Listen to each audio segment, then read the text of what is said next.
Die Ermittlungen haben erst gerade angefangen und das Wichtigste ist jetzt einmal, dass die Fässer... Kiste, Herr Kommissar.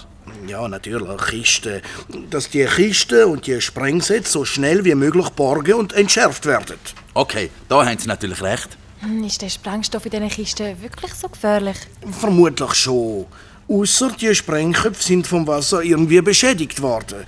Genaueres wissen wir aber erst in etwa 2 Stunden. Tut mir leid. Dürfte ich Ihnen noch 2 Fragen stellen? Tu dir nur keinen Zwang an, Neil.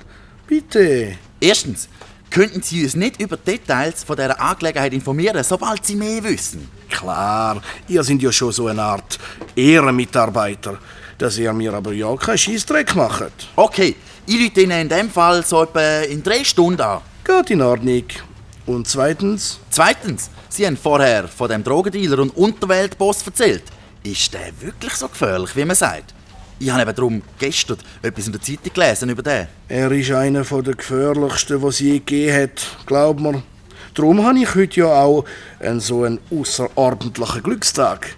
So einen Fang macht man höchstens 2-mal in der Karriere als Kommissar. Sie haben gesagt, dass man noch nicht weiss, woher er seine Armee mit Waffen bestückt.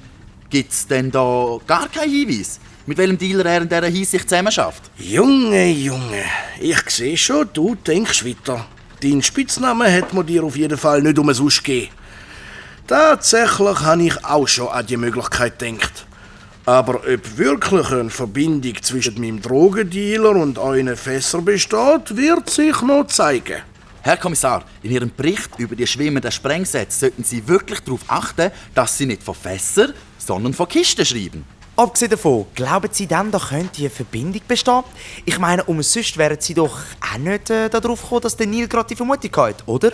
Tja, ihr durchschaut mich doch immer wieder.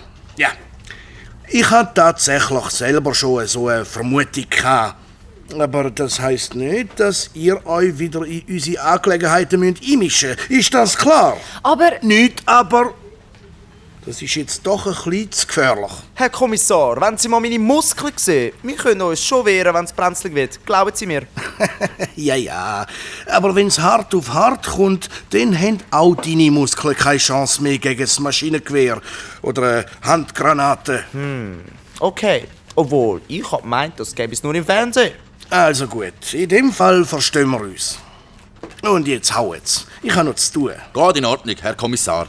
Ciao zusammen und seid vorsichtig. Ade, schönen Tag noch. Ade. Bis bald!